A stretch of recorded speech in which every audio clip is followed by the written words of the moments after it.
நாளைக்கான வீடியோ தாங்க வந்திருக்கு. வீடியோ வந்து சூப்பரா இருந்துச்சு அப்படின்னு தாங்க சொல்லணும். அதாவது நம்ம வாசு இருக்கார்ல, வாசு வந்து ஆதியோட உடம்புக்குள்ள வந்து நம்ம சாரதா வந்து பயந்து ஓட விட்டாரு அப்படின்னு தாங்க சொல்லணும். அதெல்லாம் பார்க்குறதுக்கு நம்ம சேனலை மட்டும் மறக்காம லைக் அண்ட் சப்ஸ்கிரைப் மட்டும் பண்ணிருங்க. ஃபர்ஸ்ட் எடுத்தோடனே வீட்டில் எல்லாருமே அந்த சீட்டு குலுக்கி பார்த்துக்கிட்டு இருக்காங்களா, அந்த சீன்ல இருந்து ஸ்டார்ட் ஆகுது. நம்ம ரத்தனம் வந்து சொல்றாரு, என்ன அப்படியே நின்றுட்டு இருக்க, எடு சம்மதம் தான் வரும் அப்படிங்கிற மாதிரி சொல்றாங்க. அடுத்த சீட் எடுக்காங்க, மூணாவது சீட் எடுத்து அதுலேயும் சம்மதம் வருது. என்ன எல்லாத்துலேயுமே சம்மதம் சம்மதம் வருதே அப்படின்னு சொல்லிட்டு எல்லாருமே ஷாக் ஆகிக்கிட்டு இருக்காங்க. எடு எடு எல்லாமே சம்மதம் தான், அடுத்து எடு அப்படிங்கிற மாதிரி சொல்கிறாங்க ரத்னம். அடுத்து எடுக்காங்க, அதுலேயும் சம்மதம். சரி எல்லாத்தையும் எடுத்துரு அப்படிங்கிற மாதிரி வந்து ரத்னம் சொல்லிக்கிட்டு இருக்காங்க. சரின்னு சொல்லிட்டு எல்லாத்தையும் எடுக்காங்க. 6 சீட்லேயுமே சம்மதம்னு வந்துருச்சு. அதை பார்த்த உடனே மரகதம், தனம், அதுக்கடுத்து மணிக்கு வந்து பயங்கரமான ஷாக் ஆகிடுது. என்ன நம்ம வந்து சம்மதம் இல்லைன்னு தானே எழுதி போட்டோம், அது எப்படி சம்மதம்னு வந்துச்சு அப்படின்னு சொல்லிட்டு எல்லாருமே ஷாக் ஆகி பார்த்துக்கிட்டு இருக்கிற மாதிரி காட்டிக்கிட்டு இருக்காங்க. ஆனால் நம்ம ரத்னம் வந்து சிரிச்சுக்கிட்டு இருக்காரு. எல்லாத்தையும் எல்லாம் இவர் சிரிச்சுக்கிட்டு இருக்காரு அப்படின்னு சொல்லிட்டு பார்த்துக்கிட்டு இருக்காங்க. உடனே ரத்னம் வந்து சொல்கிறாங்க, என்ன எல்லாருமே மனசுக்குள்ளே வந்து அந்த தம்பி இந்த வீட்டில் இருக்கணும் அப்படின்னு சொல்லிட்டு உங்களுக்கே ஆசை இருக்குது. அவளை ஆசையை வந்து உள்ளே வச்சுக்கிட்டு நீங்கள் எதுக்கு இப்படி வெளியில் வந்து நாடகம் ஆடிக்கிட்டு இருக்கீங்க? அந்த தம்பி நேற்று வந்து நம்ம எல்லாத்தையும் கவனிச்சுக்கிட்டதுலேயே உங்களுக்கு தெரிஞ்சிருச்சு, மனசு வந்து மாறிடுச்சு. அம்மாடி பாரதி, நீ ஒன்றும் கவலைப்படாதம்மா, இந்த வீட்டில் உள்ள எல்லாத்துக்குமே சம்மதம். பார்த்தேல 6 சீட்டுமே சம்மதம்னு வந்திருக்கு. இதனால் அந்த தம்பி ஒன்றும் கவலையே பட வேண்டாம்னு சொல்லு, ஃபோன் போட்டு சொல்லு, அந்த தம்பி எங்கே இருக்கான்னு கேட்டு சொல்லு, நானே போய் அந்த தம்பியை வந்து கூப்பிட்டு வந்துடுறேன் அப்படிங்கிற மாதிரி சொல்லிட்டு ரத்னம் அந்த இடத்த விட்டு போகிறாங்க.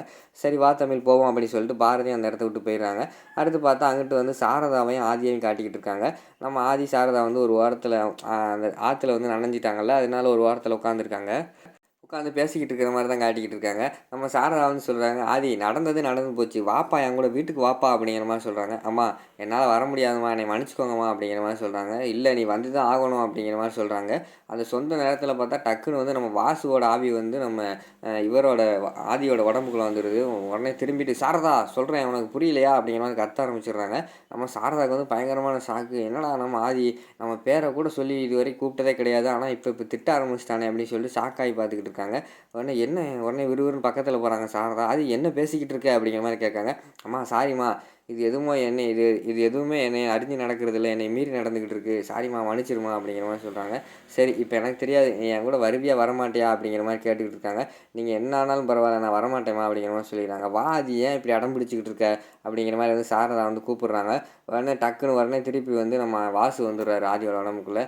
நான் தான் வரமாட்டேன்னு சொல்கிறேன்ல, பேசாமல் போங்க, அது மட்டும் இல்லாமல் அந்த கல்யாணத்தை நடக்கிறத யாராலையும் தடுக்க முடியாது அப்படிங்கிற மாதிரி வந்து நம்ம ஆதியோட உடம்புக்குள்ளே இருக்கிற வாசு சொல்கிற மாதிரி காட்டுறாங்க. அதை கேட்டவொடனே பயந்து போகிற மாதிரி காட்டிடுறாங்க நம்ம சாரதாவை.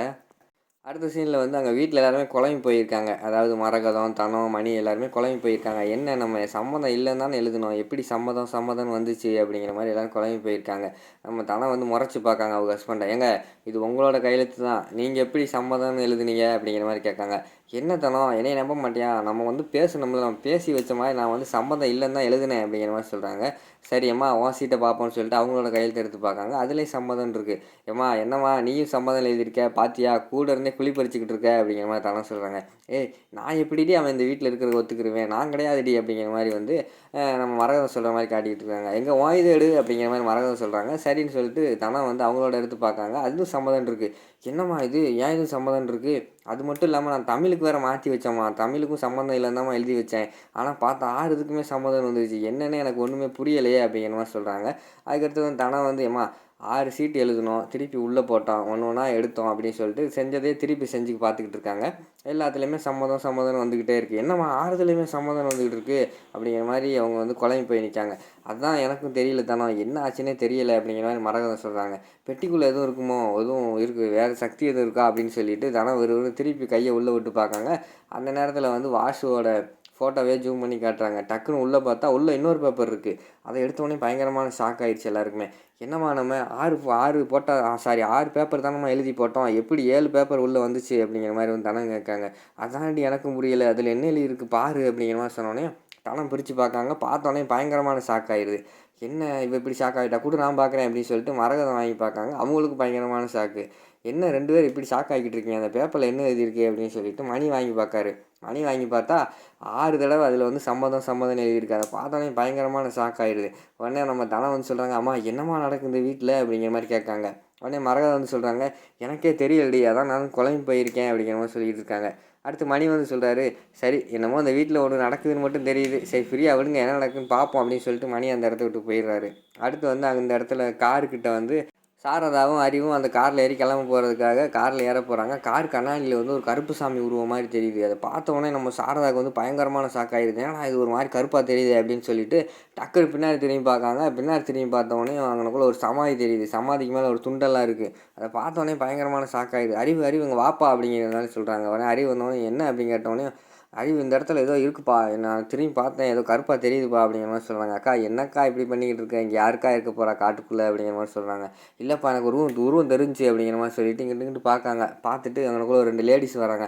ஏம்மா இங்கே வாங்கம்மா, அது என்னதுமா அப்படிங்கிற மாதிரி கேட்டோடனே அதுவா, அது இந்த ஊரில் ரத்னையா இருக்கார்ல, அவளோட பையன் வாசு ஆக்சிடெண்ட் ஆகி இறந்துட்டாப்புல, அவளோட சமாதி தான் அப்படிங்கிற மாதிரி சொன்னோடனே அவங்களுக்கு வந்து பயங்கரமான பயம் ஆகிடுது. ஆல்ரெடி நம்ம பையன் வந்து நம்மக்கிட்ட ஒரு மாதிரி பேசினானே, இங்கே வேறு இந்த சமாதி இருக்குது, ஒரு உருவம் வேறு தெரிஞ்சிச்சு அப்படின்னு சொல்லிட்டு நம்ம அறிவுக்கிட்ட சொல்கிறாங்க. அறிவு ஏதோ தப்பாக நடக்குதுப்பா, அந்த காட்டை மாற்றி வச்சதுலேருந்து நம்ம பையன் நம்மக்கிட்ட இல்லைப்பா, கல்யாணம் முடிச்ச பிறகு நம்மக்கிட்ட இருக்க மாட்டான் போலே அப்படிங்கிற மாதிரி பயந்துக்கிட்டு இருக்கிற மாதிரி காட்டுறாங்க.